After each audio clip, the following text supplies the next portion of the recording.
अब आज के इस वीडियो में विद्यार्थियों को अदिश गुणन से संबंधित अन्य महत्वपूर्ण प्रश्नों को सिखाया जाएगा। सभी विद्यार्थी ध्यानपूर्वक देखेंगे। जैसे कि यहाँ पर पहला प्रश्न विद्यार्थियों के सामने है। पहला क्वेश्चन में क्या कहा गया है कि यदि mod of vector A plus B is equal to mod of vector A minus vector B, जहाँ vector A is not equal to zero modulus और modulus vector B is not equal to zero, अर्थात vector A और vector B के जो परिमाण है वो शून्य नहीं है, तो फिर इन दोनों के सदिशों के योग का परिमाण और दोनों सदिशों के अंतर का परिमाण अगर बराबर है तो फिर सिद्ध कीजिए कि वेक्टर ए और वेक्टर बी परस्पर लंब है। तो चलिए हल करते हैं, स्टार्ट करते हैं। जैसा कि प्रश्न है ये आपका पहला, तो पहला प्रश्न है चूंकि mod of vector A is not equal to zero तथा mod of vector B is not equal to zero, ये प्रश्न ने बताया है। तो इसलिए नहीं, तथा और क्या कहा गया है, mod of vector A plus B is equal to mod of vector A minus B. तो यहां क्या करेंगे, हम दोनों पक्षों का वर्ग करते हैं। दोनों पक्षों का वर्ग करने पर अब थोड़ा सा इसको समझिए। कुछ सूत्र हम यहाँ पर विद्यार्थियों को सिखाते हैं, पीछे सिखाए जा चुके हैं कि mod of vector A plus mod of vector B का होल स्क्वायर जब करेंगे तो इसका एक्चुअल वैल्यू क्या होता है। इसका मतलब है mod of vector A plus vector B dot vector A plus vector B, तो इन दोनों का गुणा है। तो जब इन दोनों का गुणा हम करेंगे तो वेक्टर ए का वेक्टर ए में करेंगे तो ये हो जाता है ए स्क्वायर। इस ए स्क्वायर को दूसरे स्वरूपों में कहा जाता है mod of vector A square, plus इसी प्रकार बी का बी में जब गुणा होगा तो सामान्य रूप में बी स्क्वायर होगा, लेकिन इसको हम वेक्टर के रूप में मॉड ऑफ वेक्टर बी कह देते हैं। तो plus 2 vector A dot vector B.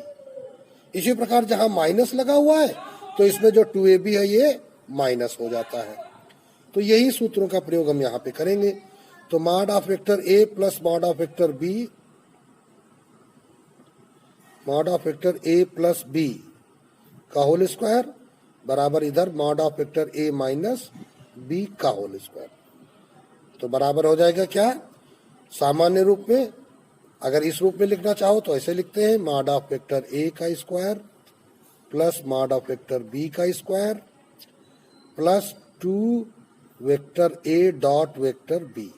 यहाँ पे मॉड नहीं लगाया जाता है, यही ध्यान देने योग्य है। वेक्टर ए का mod square plus mod of vector B का square minus 2 vector A dot vector B.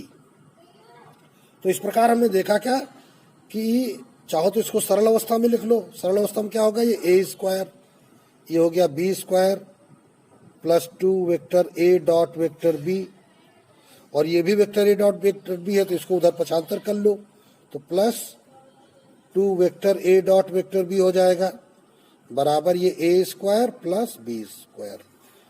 अब ये ए स्क्वायर से कट जाएगा, बी स्क्वायर से कट जाएगा। इसको हम इस लाइन में भी काट सकते थे। तो ये क्या हो गया, 4 vector A dot vector B बराबर 0। तो 4 का भाग लगा दोगे तो vector A dot vector B बराबर 0। अब हमने देखा क्या कि vector A dot vector B बराबर 0 आ गया।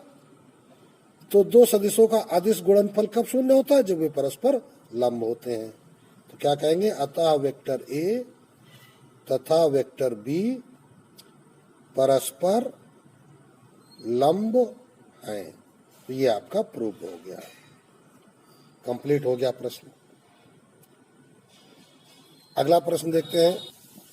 कहा गया दो एकांक सदिशों ए कैप तथा बी कैप के बीच कोण थीटा है। तो यही हम लिखेंगे, चूंकि दो एकांक सदिशों ए कैप तथा बी कैप के बीच कोण वो कितना है, थीटा है।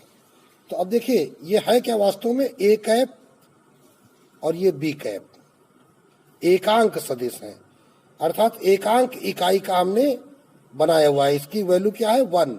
अगर सेंटीमीटर में खींचे तो दोनों एक एक सेंटीमीटर के हैं, तो इसलिए इनको ए कैप और बी कैप कहा गया। तो सिद्ध करना है साइन थीटा बाई 2 बराबर 1/2 of mod of A cap minus B cap. तो अब इसके लिए करना क्या होगा, हमको सूत्र लिखना होगा। चूंकि mod of A cap minus B cap का होल स्क्वायर, अभी पिछले प्रश्न में हमने क्या देखा था, वहां हमने यहाँ वेक्टर लगाया हुआ था और यहाँ कैप लगा हुआ है, तो कोई दिक्कत नहीं है। तो ये क्या हो जाएगा, mod of A cap square plus mod of B cap square minus 2 A cap dot B cap. तो अब बराबर, तो अब देखिए mod of A cap minus B cap का होल स्क्वायर बराबर, अब मॉड ऑफ वेक्टर ए क्या होगा, वेक्टर नहीं सॉरी ए कैप, तो ए कैप माने एकांक सदिश है, तो इसका परिणाम कितना होगा 1, तो 1 स्क्वायर प्लस ये क्या हो जाएगा 1 स्क्वायर माइनस 2। अब ए डॉट बी का सूत्र लिख दीजिए, ए डॉट बी क्या होता है, mod of A cap dot mod of B cap cos theta. तो बराबर 1 स्क्वायर 2 हो गया माइनस 2 इंटू 1 कॉस थीटा। इधर ए कैप माइनस बी कैप के मॉडुलस का स्क्वायर। तो यहां भी देखो 2 एकम 2 एकम 2 हो जाएगा, तो 2 ले लेंगे कॉमन, तो अंदर हो गया 1 माइनस कॉस थीटा। तो बराबर, अब यहाँ कॉस थीटा का ऐसा सूत्र लगाएं कि 1 गायब हो जाए। तो देखिए एक सूत्र होता है कॉस 2 थीटा बराबर 1 minus 2 sine square theta. 2 theta जब यहाँ पे होता है, तो इसलिए अगर 2 थीटा का हम आधा कर दें कॉस थीटा बराबर, तो 1 minus 2 sine square theta by 2 हो जाएगा। तो इस सूत्र का हम यहाँ पे प्रयोग करेंगे। तो 2 ऑफ 1 माइनस कॉस थीटा की जगह क्या लिखेंगे, 1 माइनस ब्रैकेट में 1 minus 2 sine square theta by 2। तो 2 ऑफ ये हो जाएगा 1 minus 1 plus 2 sine square theta by 2। तो बराबर 2 ऑफ ये 1 कैंसिल हो गया into 2 sine square theta by 2। इधर क्या आ गया, mod of A cap minus B cap का स्क्वायर। तो अब दोनों पक्षों का वर्गमूल कर लो, तो ये क्या हो जाएगा, इधर 2 दूनी 4 हो जाएगा, तो under root 4 sine square theta by 2, ये A cap minus B cap का मॉड। तो इस प्रकार ये देखा क्या, 4 का वर्गमूल 2 और 2 साइन थीटा बाई 2, ये क्या आ गया ए कैप माइनस बी कैप। तो इस प्रकार साइन थीटा बाई 2 क्या हो जाएगा, 2 का भाग लग जाएगा 1/2 mod of A cap minus B cap, और यही आपको सिद्ध करना था। तो ये हो जाता है प्रूव्ड। अब देखते हैं अगला प्रश्न। यदि vector A, vector B, vector C एकांक सदिश हैं तथा vector A plus vector B plus vector C बराबर 0 है, तो vector A dot B plus B dot C plus C dot A का मान ज्ञात करना है। तो तीसरा प्रश्न है, हल करते हैं। चूंकि वेक्टर ए, वेक्टर बी और वेक्टर सी यह है क्या, एकांक सदिश, अर्थात जो इनके परिमाण हैं वो सबके क्या है, एक है, बराबर बराबर। तो इस प्रकार हम कह सकते हैं कि इन सबके परिमाण क्या है, वो 1 है। तथा vector A plus vector B plus vector C बराबर 0। तो अब दोनों पक्षों को वर्क कर लेते हैं।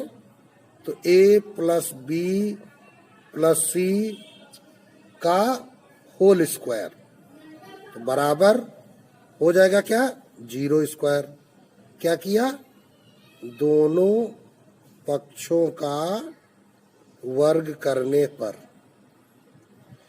तो यहां देखिए अभी जैसे हमने सूत्र लगाया था ए प्लस बी का होल स्क्वायर वाला, तो वैसे ही यहां पर भी A plus B plus C का होल स्क्वायर बराबर क्या होता है, A square plus B square plus 2ab plus 2bc plus 2ca। ये सूत्र होता है गुणनखंड का। तो इसी प्रकार इस सूत्र का सहारा लेकर हम सदिश का सूत्र बना लेते हैं।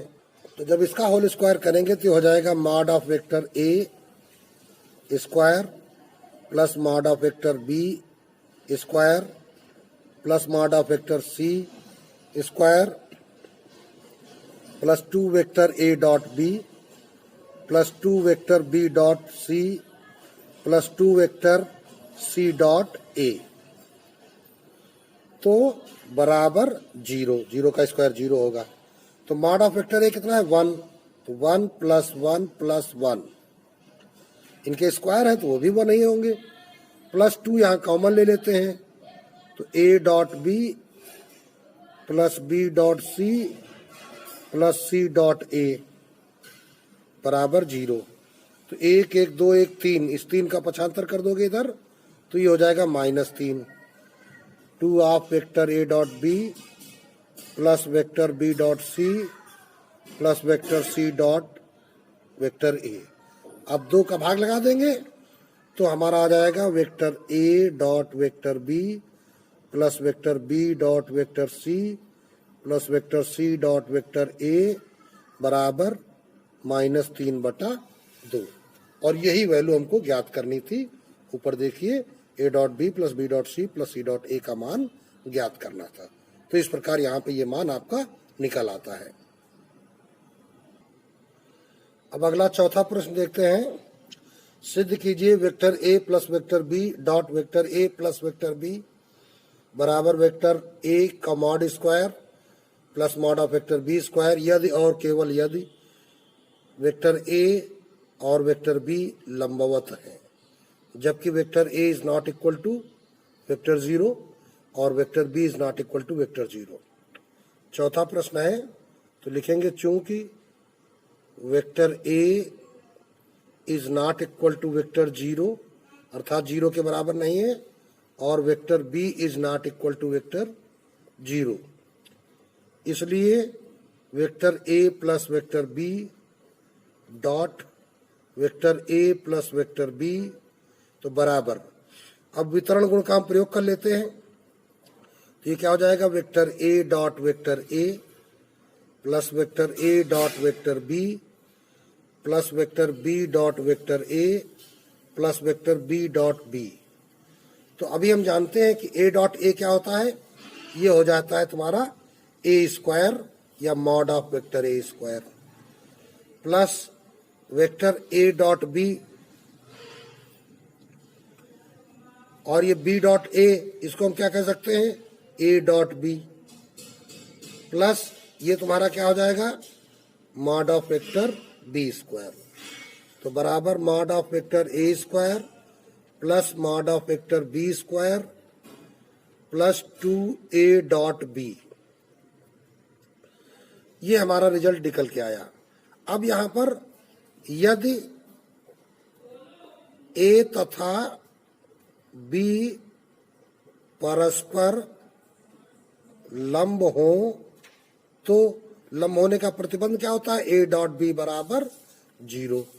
तो ए डॉट बी बराबर 0 की वैल्यू हम यहां पे रख देंगे।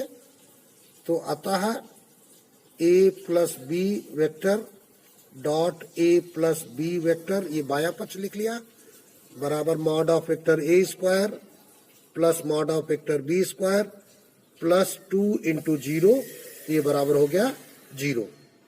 तो अब ये 0 लिखने की हमको आवश्यकता यहाँ पे नहीं है, ये 0 हो जाएगा। तो बराबर mod of vector A square plus mod of vector B square. और यही हमको प्रूव करना था, तो ये हमारा प्रूव्ड हो जाता है। तो इस प्रकार ये प्रश्न आपका कंप्लीट हो जाता है। तो अगर ए और बी लंबवत है तो फिर इसकी वैल्यू जो हमें सिद्ध करना था वही आएगी।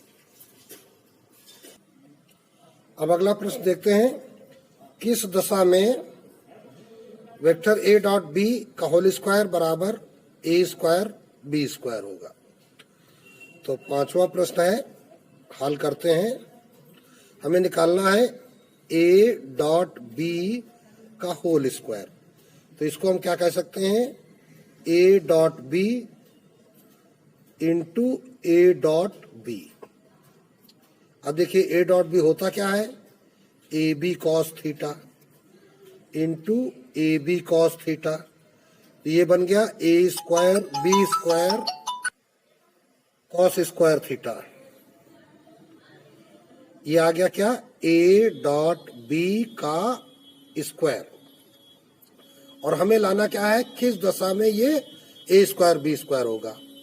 तो अब यहां पर यदि कॉस स्क्वायर थीटा बराबर हम 1 रख दें तो ये क्या हो जाएगा, ए डॉट बी का स्क्वायर बराबर ए स्क्वायर बी स्क्वायर आ जाएगा। 1 रखोगे उतना ही वैल्यू आ जाएगा। तो अतः कॉस स्क्वायर थीटा बराबर 1 रखने पे ये आया है। तो कॉस थीटा बराबर क्या हो जाएगा, प्लस माइनस 1। ठीक है ना। अब थीटा बराबर क्या आ जाएगा, कॉस कितने अंश का मान प्लस माइनस 1 होता है, तो प्लस 1 0 अंश होता है और माइनस 1 180 अंश होता है। तो अब जरा समझिए कि एक सदिश ये हो गया वेक्टर ए और दूसरा सदिश ये हो गया वेक्टर बी। तो दोनों जब समांतर होते हैं तो उनके बीच का कोण 0 अंश होता है। और अगर इनमें से कोई विपरीत सदिश बन जाए, जैसे ये सदिश बन गया विपरीत, ए के विपरीत ऐसे बना लो, ये वेक्टर बी बन गया, तो बीच में कोण कितना हो गया, 180 अंश हो गया। तो विपरीत होने पर भी क्या होते हैं, ये दोनों सदिश समांतर होते हैं। ठीक। तो अब क्या कहेंगे, अतः वेक्टर ए तथा वेक्टर बी परस्पर समांतर होंगे। ठीक है। तो इसका ये रिजल्ट आ जाएगा। तो अगर ए और बी परस्पर समांतर हैं तो फिर ए डॉट बी का स्क्वायर बराबर ए स्क्वायर बी स्क्वायर होगा। अब अगला देखते हैं, किसी त्रिभुज एबीसी में सिद्ध कीजिए कि ए बराबर B cos C plus C cos B. ये त्रिकोणमिति का एक सूत्र है और इसको हमें सदिश के सिस्टम से सिद्ध करना है। तो हम एक त्रिभुज बनाते हैं। यहाँ पे ये हमने एक त्रिभुज बना लिया, नामकरण कर देते हैं ए बी सी। अब यहाँ इसकी पोजीशनिंग इस प्रकार करेंगे कि कोण ए के सामने का सदिश जो होता है वेक्टर ए कहलाता है, या स्मॉल भुजा ए कहलाती है। तो इस सदिश को हमने वेक्टर ए कह दिया। बी के सामने का वेक्टर बी होता है और सी के सामने का वेक्टर सी होता है। तो इस प्रकार यहां पर वैल्यूज होती हैं। तो ये सदिश हमने इधर कर दिया और ये सदिश हमने इधर कर दिया। तो यहां पर हम सीख चुके हैं कि दो सदिशों का जो अदिश गुणन होता है, जैसे ए और सी में जो गुणा किया जाए, तो अब हम जानते हैं, आप लिखेंगे क्या, छठा क्वेश्चन है, सॉरी, प्रश्नानुसार त्रिभुज ए बी सी में vector A B, sorry B A बराबर हमने सी लिया है, तो वेक्टर बी ए बराबर वेक्टर सी लिया गया है। वेक्टर बी सी बराबर वेक्टर ए लिया गया है और वेक्टर सी ए बराबर वेक्टर बी लिया गया है। तो अब यहां पर जैसे यहां बी कॉस सी लिखा हुआ है, तो कॉस सी ये कोण है तुम्हारा, ये सी कोण है। तो कॉस सी हमको लेने के लिए इन दोनों सदिशों का गुणन करना पड़ेगा। तो इसलिए वेक्टर ए डॉट बी बराबर सूत्र क्या होगा, A B cos C. Theta मतलब यहां पे सी कोण हो गया, है ना। तथा दूसरी बात, कॉस बी निकालने के लिए हमें क्या करना पड़ेगा, वेक्टर ए और सी का गुणा करना पड़ेगा। वेक्टर ए डॉट सी बराबर क्या हो जाएगा, ए सी कॉस बी। तो यहां बी कॉस सी है, तो इसलिए यहां पे बी कॉस सी निकाल लो। तो बी कॉस सी बराबर ए का उधर भाग लग जाएगा, vector A dot B upon ए। इसी प्रकार यहां पर सी कॉस बी है, तो इसलिए हम सी कॉस बी बराबर निकालेंगे। तो यह हो जाएगा vector A dot C upon A. तो अब इन दोनों का योगफल निकालना है, तो इसलिए B cos C plus C cos B बराबर, तो बी कॉस सी की value A dot B upon A plus A dot C upon A. तो इस प्रकार हमने क्या किया, यहां पर ए हमारा लघुत्तम हो गया और ऊपर हर बराबर है नीचे, तो ऊपर हम वेक्टर ए कॉमन ले लेते हैं। तो ये आ गया vector B plus vector C. तो अब देखिए सदिश योग नियम इस त्रिभुज में, vector B plus vector C. तो देखो बी इस दिशा में और सी इधर है, तो इसको इस दिशा में लेना पड़ेगा, नीचे की दिशा में। तो बी प्लस सी अगर इस दिशा में करेंगे तो रिजल्ट क्या आ जाएगा, बी प्लस सी बराबर ए आ जाएगा, विपरीत दिशा वाला। तो कोई दिक्कत नहीं, इनकी दिशाएं अगर हम बदल लेते हैं तो ये देखिए ये सदिश हो जाएगा, बी प्लस सी बराबर ये वेक्टर ए हो जाएगा। तो बराबर vector A dot vector A upon A. तो ये बराबर देखिए क्या आ गया, ए डॉट ए का मतलब ए स्क्वायर, या mod of vector A square या ए स्क्वायर अपॉन ए। तो ए स्क्वायर से कट जाएगा तो बराबर ए आ गया। तो हम अतः क्या कह सकते हैं, ए बराबर B cos C plus C cos B, capital B. ये आपका प्रूव्ड हो जाता है। तो इस प्रकार ये प्रश्न आपका कंप्लीट हो जाता है। इसी प्रकार एक अगला प्रश्न अब देखते हैं, सिद्ध कीजिए कि J cap dot I cap dot I cap, J cap dot J cap dot J cap, J cap dot K cap बराबर जे कैप, ये हमें सिद्ध करना है। तो चलिए एलएचएस उठाते हैं। तो जो सिद्ध करना है वो J cap dot I cap plus J cap dot J cap